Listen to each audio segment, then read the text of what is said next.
Hello friends, welcome to the new episode of my channel I Prince. তো আজকে অঙ্কুশদার পরবর্তী movie নারী চরিত্র বেজায় জটিলের নতুন পোস্টার চলে এসছে। এর আগে তো আমরা মোটামুটি এটা একটা অ্যানাউন্সমেন্ট দেখেছিলাম, যেখানে লুক বা পোস্টার কিছু সেইভাবে আনা হয়নি। আজকে একেবারে অফিসিয়ালি পোস্টার চলে এসছে। এবার এই পোস্টারটা আসার পরেই প্রচুর খিল্লি হচ্ছে, মজা হচ্ছে। যাই হোক, প্রথমে পোস্টারটা নিয়ে যদি কথা বলি, আমার পোস্টারটা মোটামুটি সিনেমাটা আর কি যে ধরনের সেই হিসেবে ঠিকঠাকই লেগেছে। অঙ্কুশ দেখে খুবই হ্যান্ডসাম দেখতে লাগছে, তাকে দেখতে ভালো লাগছে, এবং এটাও ফ্যাক্ট যে অঙ্কুশ কিন্তু রোম্যান্টিক কমেডি ঘরানার সিনেমাতে ভালো কাজ করে, এই নিয়ে কোনো সন্দেহ নেই। তাকে লোকে পছন্দ করে ওই ধরনের সিনেমাতে। এটা ঠিক ওই প্যাটার্নেরই একটা কাজ হতে চলেছে। এবং পোস্টার দেখে যেরকম যা বোঝা যাচ্ছে যে মেয়েরা সবসময় যে ছেলেদেরই দোষ ধরতে শুরু করে, যে ছেলেদের এটা খারাপ ওটা খারাপ, এই ছেলে মানেই খুব ফালতু, তারপর মায়েরা বা তাও ঠাম্মারা ছেলেদেরকে যে চোখে আর কি দেখে, সেই অ্যাঙ্গেলটা সিনেমার মধ্যে থাকবে। কারণ অঙ্কুশদা বসে রয়েছে পেছনে, আমরা 5টা মেয়েকে দেখতে পাচ্ছি, যেটা হচ্ছে ওর ঠাম্মা বা দিদা, ওপর দিকে ওর মা, গার্লফ্রেন্ড, তার সঙ্গে সঙ্গে বোন রয়েছে, বেস্ট ফ্রেন্ড রয়েছে, প্রত্যেকেই রয়েছে। সে এক একটা মেয়ের এক এক রকম দৃষ্টিভঙ্গি আর কি অঙ্কুশের প্রতি। প্রত্যেকে নানা রকম জিনিস দাবি করছে, এ করছে, আর অঙ্কুশ সেটাকে রিল্যাক্সে দেখে আর কি এ করছে। তো যে বিষয়টা নিয়ে সিনেমাটা হতে চলেছে, সেটা যদি সঠিকভাবে যদি প্লটটাকে রাখতে পারে, খুব একটা খারাপ কিন্তু কিছু সিনেমাটা হবে না।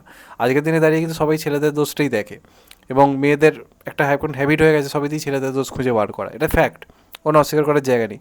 তো এই যে দুই ব্যাপারটা, মানে সিনেমাটার মধ্যে যদি কমেডির আকারে ভালোভাবে এই ইম্পর্ট্যান্ট জিনিসটাকে যদি তুলে ধরতে পারে, সিনেমাটা কিন্তু বেশ এনজয়েবল হবে। প্রবলেম হচ্ছে আমাদের এখানে রাইটিংয়ে।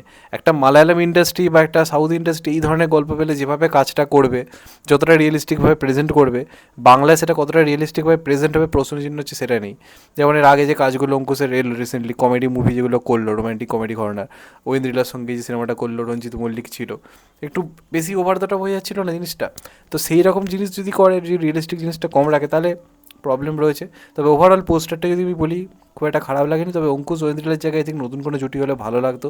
কারণ সিরিয়াসলি বলছি যে আমি দেব রুক্মিণীর কথাও এখানে বলবো। সত্যি কথা বলছি, এখন এই জুটিগুলোকে বারবার দেখলে একটুখানি হলেও একঘেয়ে লাগে। মিথ্যে কথা বলে লাভ নেই, এটা ফ্রেশ জুটি দেখতে ভালো লাগে। সেখানে যদি অঙ্কুশ নতুন কারোর সঙ্গে কাজ করে বা জুটি হিসেবে আসতো, আই থিঙ্ক ব্যাপারটা জমতো। মির্জার জন্য একদম পারফেক্ট আছে ঐন্দ্রিলা, কিন্তু পরের সিনেমাতে আবার ঐন্দ্রিলাকে, যাই হোক সেটা তার প্রডিউসার হিসেবে তাকে হয়তো করতে হচ্ছে, সেটা নিয়ে বেকার অস্বীকার করে তো লাভ নেই। আর ঐন্দ্রিলা পারফর্ম ভালো করে, সেটা অস্বীকার করার জায়গা নেই। একটা আমি বারবার বলছি, এক জিনিস দেখতে ভালো লাগে না, আমি সেই জন্য ব্যাপারটা বললাম। তবে ওভারঅল সে পারফর্ম ভালো করবে এই আশা রয়েছে। এবার যেটা নিয়ে বেসিক্যালি কথা হচ্ছে যে অঙ্কুশ কেন আবার এই ধরনের সিনেমা করছে, কোথায় গেল অঙ্কুশের সাহস। দেখো, অঙ্কুশ নিজের সবটুকু দিয়ে মির্জা সিনেমাটা এনেছিল। ওই মির্জা যখন একটা মোটামুটি বিজনেস করলো, লক্ষ্য করেছে কিনা জানি না, 6-7 মাস অঙ্কুশ পুরো চুপ ছিল, পুরোপুরি চুপ ছিল, সোশ্যাল মিডিয়া থেকে দূরে চলে গেছিলো। তার কারণ একটাই, ও মানে মির্জার পুরোপুরি ব্যর্থতা। তো একটা প্রডিউসার প্রথমবার প্রডিউস করে একটা এত বড় সিনেমা আনলো, সেটা মিনিমাম একটা বিজনেস করলো। তো স্বাভাবিকভাবেই তারপরে তার পক্ষে একটা বিরাট কিছু এক্সপেক্ট করা, এটা আমাদের ভুল। আজকে অঙ্কুশকে এই ধরনের সিনেমা করার জন্য বাধ্যটা আমরাই করেছি। আজকে খাদান যে সাপোর্টটা পেয়েছে এবং পাওয়াটাও স্বাভাবিক, দেব সেটা অর্জন করেছে, সেই লেভেলে প্রমোশন করেছে। যদিও অঙ্কুশদা প্রমোশন খারাপ কিছু করেনি, কিন্তু অঙ্কুশের প্রতি সাপোর্টটা আমরা দেখাইনি। যে কারণে যেহেতু সাপোর্ট নেই, যেহেতু ইন্ডাস্ট্রিতে সবার সিনেমা এরকমভাবে চলছে না, তো স্বাভাবিকভাবেই অঙ্কুশ তো পরপর আর আমাদের আমাদের খুশির জন্য বা আমাদের আনন্দের জন্য বারবার মির্জার মতো সিনেমা আনতে পারবে না প্রত্যেক বছর। তাকে তো তার দিকটাও বুঝতে হবে। তো সেই হিসেবে যদি অঙ্কুশ বলি বা ইয়াস বলি, এরা যদি এখন ছোটোখাটো সিনেমা করে ব্যক্তিগতভাবে হিট দিতে পারে পরপর, তাহলে আই থিঙ্ক তারা গ্যাপের পর যখন কমার্শিয়াল সিনেমা আনবে, আই থিঙ্ক ওয়ার্ক করবে। এটাই এই মুহূর্তে অঙ্কুশ ইয়াসের জন্য বেশি দরকার, ব্যাক টু ব্যাক হিট দেওয়া। বড় সিনেমা নয়, ব্যাক টু ব্যাক হিট দেওয়াটা দরকার। তো সেক্ষেত্রে সিনেমাগুলোকে আলটিমেটলি ভালো হতে হবে। যদি ভালো না হয়, তাহলে বড় লস হয়ে যাবে, কোনো সন্দেহ নেই, যেটা বনির ক্ষেত্রে হলো। সিনেমাগুলোকে আলটিমেটলি ভালো হতে হবে। আজকে আড়ির পোস্টার বলি, এই পোস্টারটাও বলি, আমার ইমপ্রেসিভ লেগেছে। অঙ্কুশও ভালো অভিনেতা, অঙ্কুশ তো অনেক অনেক ভালো অভিনেতা, শিকারপুরের মতো কাজ করেছে, যথেষ্ট ভালো একজন পারফর্মার। তো আশা করবো এই কাজটা ওয়ার্ক করুক, ভালো হোক।